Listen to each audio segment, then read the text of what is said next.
અમદાવાદ શહેરના police headquarter ખાતે અત્યાધુનિક સુવિધા ધરાવતી 7 માળની હાઈટેક પોલીસ કમિશનર કચેરીનું નિર્માણ કરવામાં આવ્યું છે। આજે 3 ઓક્ટોબરે કેન્દ્રીય ગૃહમંત્રી અમિત શાહના હસ્તે નવી કચેરીને ખુલ્લી મુકાશે। ત્યારે ટૂંક સમયમાં જ અમિત શાહ અને મુખ્યમંત્રી સ્થળ પર પહોંચ્યા। લોકાર્પણ કાર્યક્રમમાં રાજ્યના અનેક પોલીસના ઉચ્ચ અધિકારીઓ હાજર રહ્યા છે।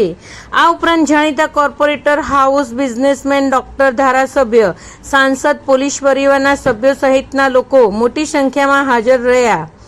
આ પોલીસ કમિશનર ઓફિસમાં શહેરના મોનિટરિંગ માટે 180ની સિટિંગ કેપેસિટી સાથે ખાસ કમાન્ડ એન્ડ કંટ્રોલ રૂમ બનાવાયો છે, જેમાંથી શહેરમાં લગાડવામાં આવેલા 700 કેમેરાનું મોનિટરિંગ કરાશે। આ ગુજરાત પોલીસ હવે આધુનિક ટેકનોલોજી સાથે આગળ વધી રહી છે, જે સમગ્ર રાજ્યના પોલીસ વિભાગ માટે એક મોડલ રૂપ સાબિત થવાની છે। હાઈફાઈ સુવિધા સાથે સજ્જ આ બિલ્ડિંગમાં 7મા માળે પોલીસ કમિશનર બેસશે।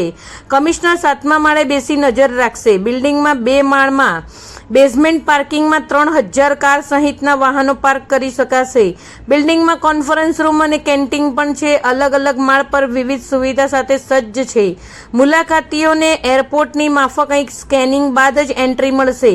બિલ્ડિંગમાં એન્ટ્રીસમાં સિક્યુરિટી ચેકિંગ। અમદાવાદના શાહીબાગ પોલીસ હેડક્વાર્ટર્સમાં આવેલા પરેડ ગ્રાઉન્ડમાં નવી પોલીસ કમિશનર કચેરી બનાવવામાં આવી છે।